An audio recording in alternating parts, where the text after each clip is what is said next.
Welcome to the Global Hydrogen Interview Series, also known as the Full Court Press, where we take a rapid fire look at a market that some are calling the new oil of the 21st century. My name is 𝗕𝗃𝗂𝗏. I'm the director of the Energy Transition Dialogues at Gulf Intelligence, and I am very glad to have 𝗕𝗃𝗄𝗏 with us today. He is the CEO of 𝗕𝗃𝗃𝗏𝗏.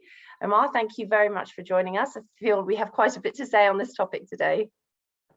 Good morning, and thank you very much, Michelle. I'm very happy and excited to be here with you this morning. And I look forward to a very exciting conversation on a topic that is dear to my heart.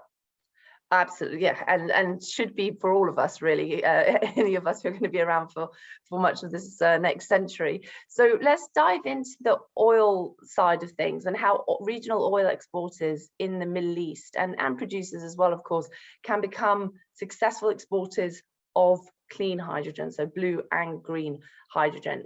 There's a lot of momentum. We're hearing huge amounts from governments, which I'll go into shortly, about big projects, about big intentions, want to become a global hydrogen hub by the 2030s. That's not a long way away to establish our whole market for domestic and export use as well. It's a huge undertaking. How do you think oil producers and those within that oil supply chain, how do you think they're faring so far?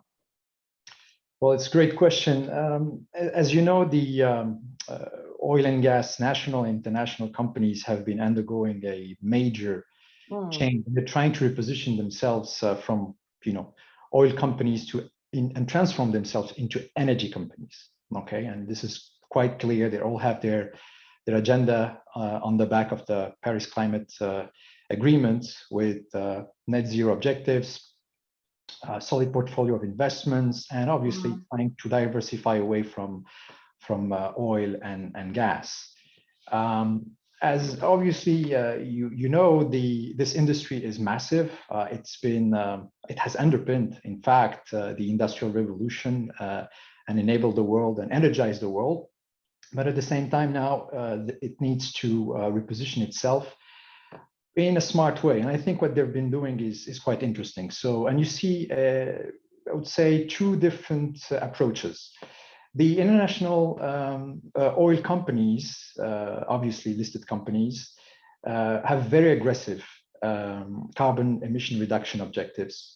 And they have restructured themselves one way or the other to arm the company with what we call e-fuels or decarbonized fuels, and hydrogen being one of them, or at least will play a role insofar. So it's not surprising that you see these companies, very aggressive with their agenda, because they feel that they need to transform, or else commercial survival, really.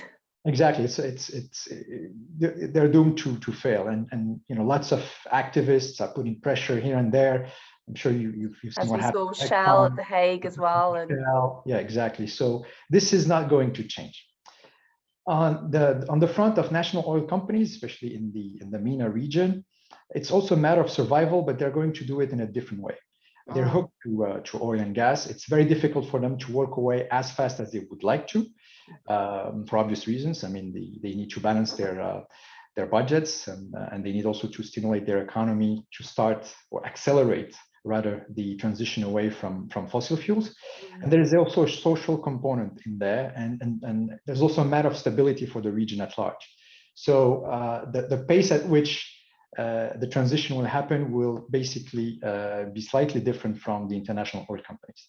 Now, all in all, whether international or national, they have the ability to leverage on their existing client base. Okay, they have a solid portfolio of customers that they can approach with new offers, e-fuels, decarbonized fuels, hydrogen, what have you. They have also an existing infrastructure that they can leverage on and expand on to build what would be required for this new ecosystem. They can definitely, both of them, the international and national oil companies, start, and I believe they will start with blue hydrogen, blue ammonia, to pave the way for a more sustainable solution in the form of green or hydrogen or ammonia or methanol. Which is the cheaper route right now as well, isn't it, comparatively? There is a fourfold difference between the green and the blue. current, electricity tariffs, depending on where you stand on the planet.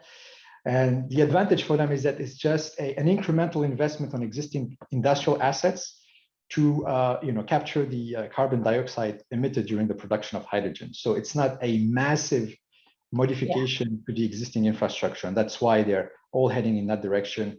With in the US, lots of development, and even the federal government incentivizing decarbonation of the oil and gas sector, and it's also happening in a similar way in the Gulf region, with many blue hydrogen project being announced. So I mean, what we're talking about here is, according to the Hydrogen Council, we've got 131 large-scale projects being announced since February this year, which is really meaningful considering the total number of 359. So that's a surge. That's very much a surge in progress in very recent months, and that the total investment in projects along the whole value chain, I want to ask you about value chains as well, and supply chains shortly, amounts to around $500 billion up to 2030. So obviously NOCs as well in the Middle East really want to have a slice of this huge pie, and there are many other estimates out there as well, but we're just going to stick with this one for now. So they want to have that a huge size of that pie. And you just said very interesting about the Route A and Route B, and NOCs are going to move a bit differently to IOCs, is what you mentioned. Do you think that they're going to move slower, or do you think that they're going to have a different focus? So might NOCs focus more on supply chains and the logistical side of it, talent enhancement and so on, whereas IOCs will focus perhaps more on the rapid rollout and development? How will that play out, do you think? I think the NOCs are definitely stuck between a rock and a hard place. So they need many things to play out quickly for them to transition away from fossil fuels. So we talked earlier about their ability to leverage on their existing assets and come up with decarbonized fuels, hydrogen typically. But what is lacking is the infrastructure. They need to build that infrastructure because there's no real export infrastructure, be it in the form of pipelines that need still to be deployed if they are to export to their traditional markets in Europe, or a maritime solution in the form of blue ammonia, and in the future green ammonia. So these things take quite a bit of time. They require some expertise and everything in between, because if you use, for example, ammonia as a hydrogen carrier, you need to convert back that hydrogen you need to convert ammonia back into hydrogen, which means you need to deploy all sorts of cracking technologies, purification. You need to repressurize. You need to manage the losses. You need to make sure that end to end the process is very energy efficient, and these things are not well understood, in my opinion, in the current stage of development of many projects. And that's why I believe that the blue wave, if you allow me to call it so, will be instrumental in allowing the NOCs to establish a strong foothold in this space. The last thing that I see very challenging for the NOCs is they're lagging behind, I would say, somehow, in terms of establishing centers of excellence, competencies, having the right skills and people. Because hydrogen, if we take it as an example, is a completely different beast. Yes, it's a gas, but it's very light. It's hard to compress. It has all sorts of chemical properties. It reacts with pretty much everything. So it's not your traditional LNG type of product that you can put into a tanker and ship out of the region. So this requires knowledge, a new realm of equipment and devices that would eventually need to be fabricated locally with all this transition efforts that the Gulf countries, for instance, are nationalization efforts as well. And yeah, so these are the kind of challenges. On the other hand, the IOCs, I think, have a tradition of acquiring companies, acquiring innovation, teaming up, joining forces. So I believe that they will be much, much faster in deploying solutions. We see plenty of examples in the northwestern Europe, the North Sea, for instance, with the emergence of new consortia being led by Equinor or BP and Shell typically. So I believe that they will be first to demonstrate the economic feasibility, and they will encourage, I would say, in turn, the NOCs to accelerate their own development. But there will be, maybe 5 to 10 years time lag between what the international and the national companies would do, in my opinion. So you see a lag of 5 to 10 years between NOCs and IOCs going forward for those reasons that you just mentioned. Essentially, IOCs creating an anchor that the NOCs can help pivot off as they're less agile, really, due to just the nature of the beast. It's the nature of the beast, as you say. It's also the, you don't build infrastructure from scratch, overnight. You don't have R&D centers, you don't have, suppliers, you don't have, the SMEs you need to do leak testing, to manufacture vessels, to deploy, to construct. These things will need time. Now, the good news for the countries that have strong NOCs is it will participate and contribute to diversify the economy away from fossil fuel. So it will create stronger synergies between the upstream and downstream in manufacturing. It will also help establish a new industry in MENA in general, while still maintaining a leadership in exports. That's why the blue is very, very important for them short term. And you were saying about this blue wave and that really helping revolutionize things for NOCs, and that's what you also see in, say, 5 to 10 years time. So in, say, by the early 2030s, we'll expect there to be this blue wave of actual blue hydrogen production rather than blueprints, actual production by the early 2030s, not sooner, you don't think? Yeah, I believe so, because if I take the MENA region, and you have to exclude the countries that are oil rich and those that are oil importers, obviously. So if we zero in on the Gulf countries that are oil rich, they are sitting on a massive amount of fossil fuels that they would naturally want to leverage on to diversify and build the next generation of industries and jobs and all that. So that's why the blue is being looked at very, very carefully and seriously, and that's why also Saudi Aramco is not very, very talkative when it comes about those projects, but I know that we have plenty of them. The UAE is more vocal, so it shows you also that they're very, very serious about that. The green will need renewable electricity capacity to be installed, and this is not enough today. We in the whole MENA region, I believe, and I want to say something wrong, but around 260 to 270 gigawatt installed power capacity, which is massive. Most of it obviously is fossil fuel driven. And we're talking about 4 to 5 gigawatt of renewable capacity being added, which is nothing, right? And this again is across the MENA region, and the renewable capacity is being installed more in North Africa all the way to Egypt, because these countries are oil importers, rather. Yeah. And the incentive is so much stronger. So the electricity will be mainly used to, for domestic needs, for the local industry, just to fuel the economy. And I don't think that short term it will be used, to produce green hydrogen. But it will take time. The good news also is you see lots of investments driven by local major companies like Aqua, teaming up with international companies. We have a beautiful example in NEOM in Saudi Arabia. Shows you $5 billion project. Yeah, absolutely. 4 gigawatt electrolyzer capacity to be installed ultimately. So these are good examples of what the region can do, and the region is definitely embarked on that pathway. We also have in Oman a very, very ambitious project that is green, but that's the 25 gigawatt green hydrogen plants. Yeah, absolutely. But it will take much longer, perhaps 10 to 15 years to come to birth, because it's complex by design. It's massive in terms of capacity. Yeah. But I'm not surprised to see that happening in Oman, because it's one of the least exporting countries in the Gulf when it comes to oil and gas. And this could be a real opportunity for Oman to step forward and make it a true pledge, because, like you say, it's always struggled with its maturing oil fields. Some of them, many of them challenging as well. So this is certainly a good opportunity to step forward.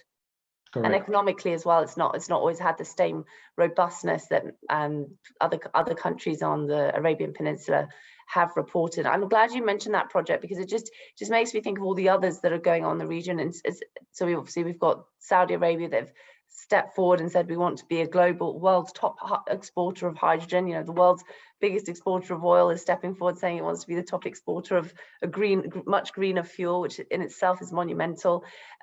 You know, OPEC, third largest producer, UAE, is drawing up a hydrogen roadmap apparently, and perhaps we'll be releasing it around COP time. Let's see. We've already mentioned the Oman project. There are many other projects, and there's a lot of alliances stepping forward as well, with Russia saying it wants to work with Saudi Arabia, as is Germany. Obviously, we had the blue ammonia shipment over to Asia from Saudi Arabia last year too. The UAE is setting up ties, talking to India as well. How can we get involved? How can we leverage these historical trade ties, energy trade ties especially, so that we can propel this hydrogen market? Do you think that these are occurring fast enough? Do you think that these talks and commitments and MOUs, do you think they reflect a deep enough commitment for the task at hand? It's a great question, and again, it depends on where you sit on the globe. One thing for sure is that the entire oil and gas industry or energy industry is shape-shifting fast. Okay, there's a strong pressure on the part of the demand side. I think Western Europe, North America, Northeast Asia as well is putting tremendous pressure to lower carbon emissions, and we'll see what happens in October in Glasgow, and I'm pretty sure that they will pledge even more stringent goals and ambitions. Now, when it comes to execution, this is where the rubber hits the road, and it's kind of difficult because you need all sorts of technical engineering skills that some have and others don't, or are ramping up. So this is what I see a disconnect. The ambition is there, and there's absolutely no doubt about the seriousness of all these players. But Russia, you mentioned Russia, it's a very interesting example. Russia is still on the verge of commissioning the Nord Stream gas pipeline. So, and it makes sense because this is their bread and butter. But at the same time, they're fully aware that they need to work with their OPEC plus partners, and Saudi Arabia being one of the major ones, to reshape the industry and in a way that is adequate at a pace that is also compatible with their agendas. And that's why it's not only the technology side of things, the competencies and skill, but also there's the geopolitics of energy that are at play. Because arguably Russia, if it moves fast enough, could be a major exporter to Europe, which obviously, as we know, wants to be a major importer when it comes to hydrogen. And there are lots of other countries looking at Europe. It's we've got Turkey looking over, some on the Americas side, further to the west as well. And if Russia is able to, I mean, it's very early days with Russia still. It's still preliminary ideas and so on. It's certainly not an advanced roadmap by any means, but there is a big commercial opportunity there as well, which again brings us back to the Middle East in terms of they need to be fast, because the demand values are obviously high. So there, you could argue on one hand there's enough business for everybody, but of course it's exactly the same in the oil and gas markets, in that you're going to have the leaders who are taking a bigger slice of that pie, and that the Middle East needs to be quick, essentially, because there are others looking at these markets. Absolutely. One of the major contenders is Australia. I mean, Australia is definitely going to be one of the leaders in this field. They're very serious about it. I think they are much better equipped when it comes to technical and R&D capabilities, and also the bilateral relationship. I think this is one of the main enablers between the supply and the demand side of things. You need this bilateral cooperation, and I think this is what also some of the Gulf states are trying to emulate.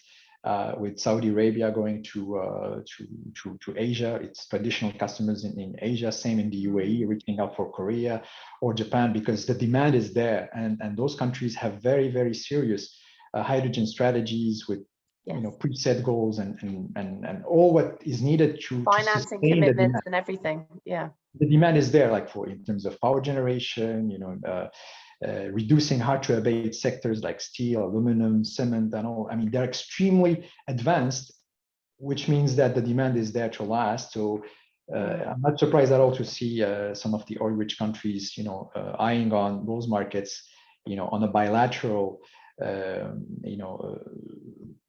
business opportunity to really establish the supply chain and also give themselves space and time to deploy, greener solutions as time goes by. I think it'll be interesting to see as well how those dynamics shift. So India obviously is a very heavy importer and has those relationships with the UAE, just as an example, and saying more and more in terms of the opportunity that we have is that we can be a manufacturing hub, or we can be an electrolyzer hub, and not necessarily always have to stay on that importing side. We also want to step forward, and we also want to develop the competitiveness of our hydrogen industry as well, and how that will shift those trade dynamics with the UAE. So we certainly have a lot of exciting dimensions to emerge. There's no doubt about that. When it comes to that 500 billion figures, one question before we wrap up: around 150 billion, I was saying about 500 billion up to 2030 in terms of total investment in the whole value chain for hydrogen worldwide, not just the Middle East, obviously. And of that total investment, around 150 billion to 30%-ish is considered mature. Now we're in 2021, somehow we're near the end of it. I have no idea how the year goes so quick, but does that 30%, does that reassure you, or does that concern you? Do you think 150 billion of mature investments in that, i.e. considered, is past final FID, or is associated with a project already under construction, commissioned, or currently operational? That's for the listeners' benefit, not for yours. I know you know that already. So do you think that that's reassuring, or do you think that we really need to hurry? I'm optimistic. That's my answer. I think we've read the IPCC report. I think it's quite alarming, and I need anything we can do at the individual, state, government, company level is important to reach those net zero ambitions, and try to slow down global warming, and also to improve the way we do things and the way we ship things across the globe. Having said that, I've been in the industry for many years, and I know that it's between the time you decide a project and the time the project is commissioned, and then you really get the value out of it.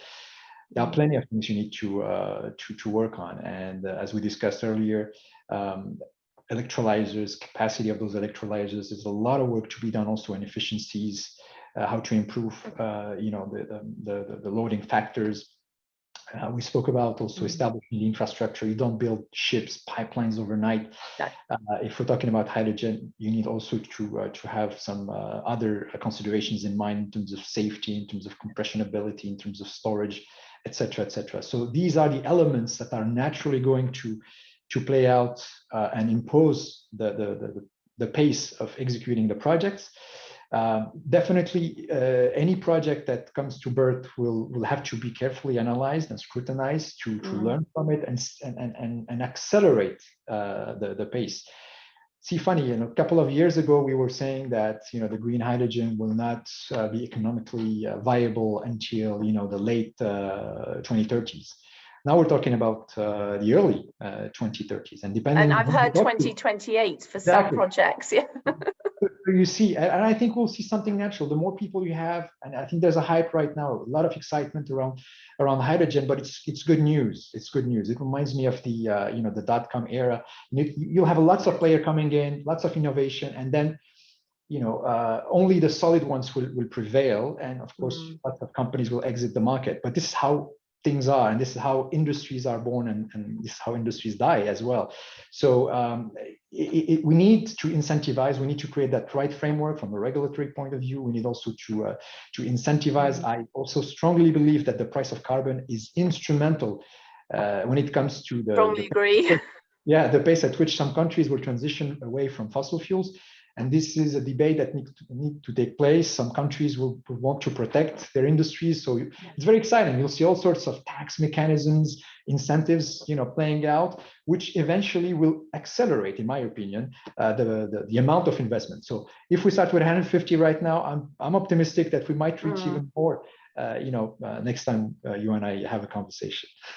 Well, I certainly look forward to that, because I think there's so much detail that we can dive into. I'd like to talk next time even more about the about the supply chains. We've run over quite a bit today because there's just so much to say, so we'll have to have you back if you're free, and we can go into more about the supply chains and also about these differences between IOCs and NOCs.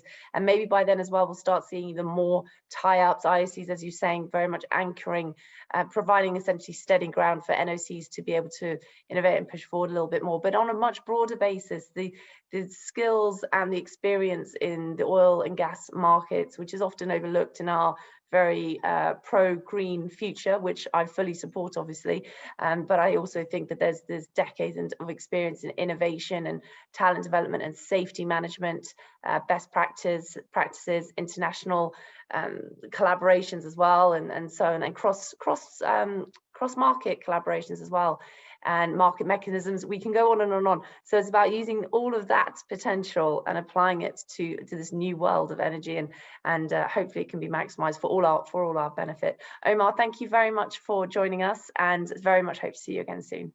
Thank you very much, Michelle. Thank you for having me. Thank you.